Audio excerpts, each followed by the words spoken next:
Quand on avait en 1960 5 actifs pour un inactif, c'était normal. Aujourd'hui, on a 1 pour 2. Et demain, 1 pour 1. Donc comment pourra-t-on faire ? Donc par point, par capitalisation, mais il faut trouver une solution et il faut changer de modèle. Alors, la plus jeune d'entre nous sur ce plateau, c'est Juliette Briens. Juliette Briens, est-ce que vous dites il faut demander un effort aux boomers ou alors, au contraire, il faut demander un effort à tout le monde ? En fait, c'est pas juste les boomers qui sont responsables en fait, du fait que notre système de retraite soit aujourd'hui en déficit. Alors déjà, je pense que des efforts aux actifs, on en demande déjà assez. Je pense que ça va, on a fait tous les efforts qu'on pouvait. Je comprends cette petite brouille intergénérationnelle. Moi, j'en veux aux boomers parce que ils ont hérité de l'apogée de la France, d'une France incroyable, de plein emploi, d'un marché immobilier extrêmement favorable, vraiment le mieux de ce que la France avait à offrir. Et ils nous ont légué un espèce de bordel innommable où tout s'écroule et tout est endetté parce qu'ils n'ont fait que voter à gauche, à faire leur mai 68, voter Mitterrand pour finalement devenir les chevals de bataille de monsieur Emmanuel Macron. Parce qu'évidemment, ils avaient un poids électoral énorme, parce que les boomers, par définition, ce sont les baby boomers, donc leur démographie ont fait qu'ils avaient un poids électoral énorme. En revanche, je ne suis pas de ceux qui disent que voilà, les boomers, ils ont aussi cotisé. C'est vrai, et d'ailleurs, ils payent toujours, puisque grâce à la chance qu'ils ont eue dans leur vie, ils sont 83 en France à être propriétaires, pendant que nous, on peut toujours se gratter pour espérer un jour avoir une maison à nous. Donc, je comprends que voilà, il y a des petites tensions. Ça ne veut pas dire que je suis pour les petits efforts comme ça de bout de chandelle qu'on va demander aux boomers qui ont quand même cotisé, quoi qu'on en dise. J'aime bien le quand même. Mais oui, c'est vrai, mais qui ont cotisé. Mais c'est vrai que le système que eux ont choisi ne fonctionne pas pour nous, qui évidemment, pauvres pêcheurs, ne faisons pas assez d'enfants, et on vous parle même pas de la génération qui suit, donc qui va payer la retraite? Mais rien ne t'empêche de faire des enfants. Non, mais donc du coup, en fait, il faut arrêter de se mentir. C'est juste que ce système de retraite par répartition n'est plus viable dans ce pays. Il faut passer au moins partiellement à la retraite par capitalisation, sinon le système va s'effondrer. Et effectivement, nous, on ne sera pas les Bernard et Chantal en croisière vers le tour de l'Afrique ou je ne sais où, parce qu'en fait, on n'aura plus un copec parce qu'il n'y aura plus personne pour payer pour nous. Et donc, excusez-nous, nous les actifs qui trimons déjà assez et qui payons pour absolument tout le monde, de s'inquiéter un petit peu de l'inégalité de ce système par répartition qui risque réellement de se retourner contre nous. Voilà, donc Jacques Legros, ça c'est Juliette Briens que vous avez à vos côtés. Elle est assez marquée, oui, c'est vrai. Elle est, voilà. Vous voyez, elle n'a pas la langue dans sa poche, mais je vous ai vu sourire en écoutant Juliette quand même, Jacques. Je la trouvais sympa en arrivant. Oui, mais elle fait toujours cet effet, puis après, on peut en revenir, voyez-vous. On peut essayer de l'apprivoiser un tout petit peu. Alors. C'est pas facile. Ouais. Non, mais de toute façon, regardons autour de nous, dans les autres pays européens, l'âge de départ à la retraite, il est à 67, parfois plus. 70 au Danemark. Un pays nordique au Danemark envisageait 70 ans. On est encore en forme à 67 ans. Hein. Enfin, j'en suis un peu le témoin. Hein. Complètement. Et on a de moins en moins des emplois qui soient des emplois difficiles. Il en reste, hein. Attention. Ceux-là, moi, je les mets toujours à part. Je ne me vois pas tenir un marteau-piqueur toute ma vie. Non, ça, c'est clair. Mais en revanche, partir à la retraite plus tard, ça permettrait quand même, je m'adresse à Pierre, l'économiste, d'équilibrer un peu plus à l'avenir les comptes. À la seule condition de maintenir le système par répartition. Oui, mais je parle du système par répartition, ce qui n'interdit pas une capitalisation des gens de votre âge, Juliette, par sécurité et en complément du système par répartition. Alors, on a beaucoup d'auditeurs qui nous ont appelés au 32-16, Jacques Legros, pour réagir, bien sûr, sur tous nos sujets, et notamment celui des boomers. On va tout de suite prendre Mathieu en ligne, qui nous appelle de l'Oise et qui est enseignant. Bonjour Mathieu. Bonjour à tous, bonjour à l'équipe. Merci beaucoup d'être avec nous, Mathieu. Mathieu, est-ce qu'il faut demander un effort aux boomers, là, aujourd'hui, pour renflouer les caisses des retraites ? Je pense que oui, parce qu'on leur a demandé de cotiser une petite partie, mais pour la plupart des boomers, ils ont plus d'années de retraite que d'années de cotisation. Je prends mon père, il est parti à 48 ans. Il a 30 ans de retraite actuellement. Mais c'est un cas particulier. Il est militaire, votre papa ? Il a eu un peu de carrière militaire, mais je veux dire, c'est énorme. Vraiment, vraiment énorme. Une très bonne retraite. Beaucoup de gens autour d'eux ont des retraites semblables. Et je trouve que nous, on a fait beaucoup d'efforts. C'est-à-dire que notre génération, on a fait beaucoup d'efforts pour eux. Déjà, on doit essuyer toute la catastrophe écologique que on se met derrière. Oui, alors c'est pas eux qui achètent chez Chine, par exemple, Mathieu. Vous voyez, moi ou non chez plus, Temu. donc ça tombe bien. Et c'est grâce à oui. l'industrialisation qu'on en est là aussi. Hein. Bah oui. Vous avez votre petit confort.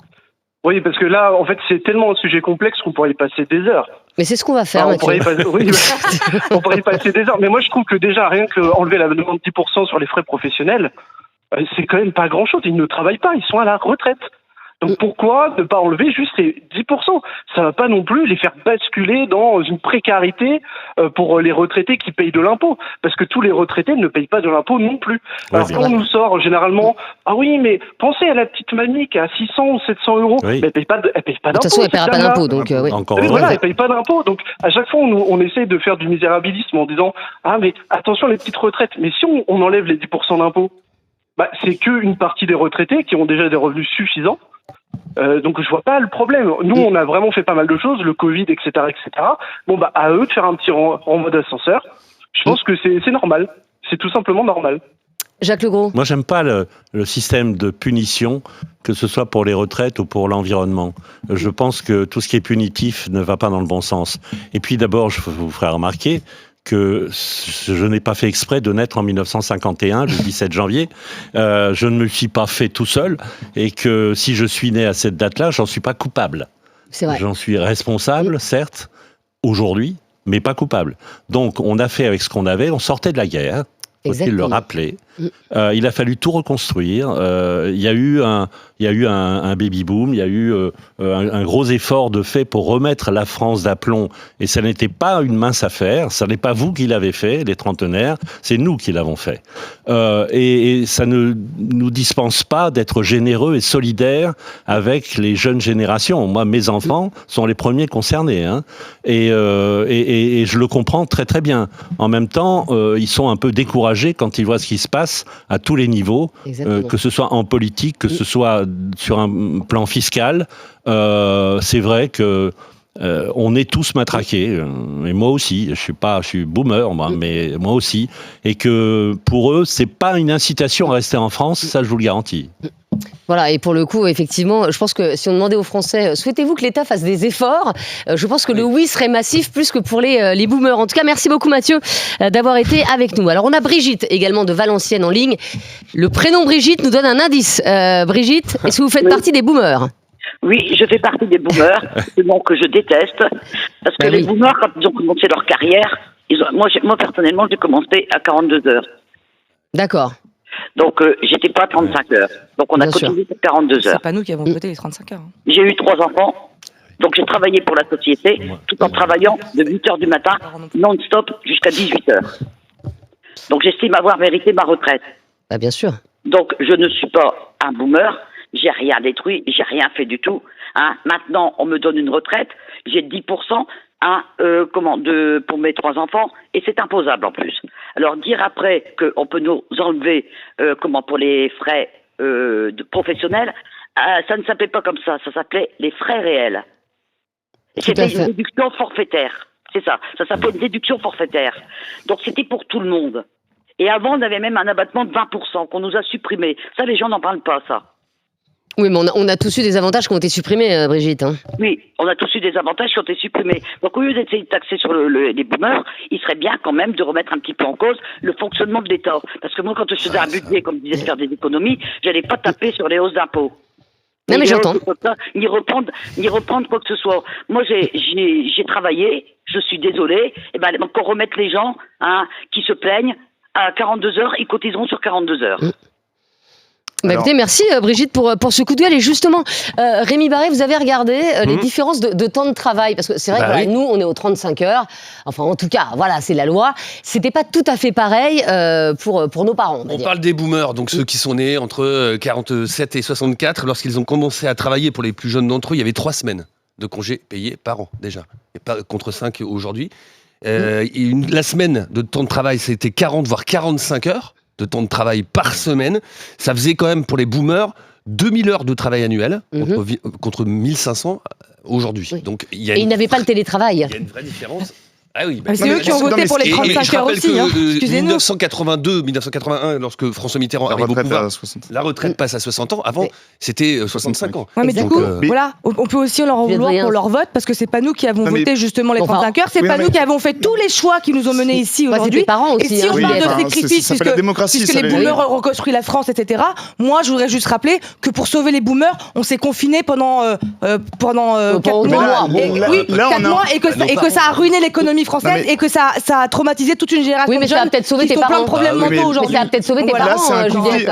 C'est un conflit générationnel, c'est pas comme ça qu'il faut poser les choses. Là, vraiment, c'est vrai qu'au départ, on m'a un peu caricaturé, catalogué comme un anti-boomer. Ce qu'il faut réellement, c'est pas... Excuse-nous. Non, mais, ok, je m'excuse par rapport à ce que j'ai dit précédemment, mais là, concrètement, réellement, il faut sortir de ce conflit générationnel, il faut pas opposer les uns aux autres, il faut poser les faits, et concrètement, le modèle ne marche pas. Voilà. Qu'on ait Brigitte qui dit j'ai cotisé, j'y ai droit, ou qu'on ait Nicolas qui dit j'en ai marre de payer, peu importe, ce modèle-là ne fonctionne pas. On parle d'heures de travail, on parle de productivité, on parle de congés payés, peu importe. Ce qui compte aujourd'hui, c'est de trouver une solution pour faire face à un déficit. Pour donner un simple exemple chiffré, les cotisations annuelles, le montant total des cotisations, c'est 320 milliards d'euros par an. Le montant total des pensions de retraite, c'est 380 milliards. Tous les ans, il y a 60 milliards qui partent dans le désert.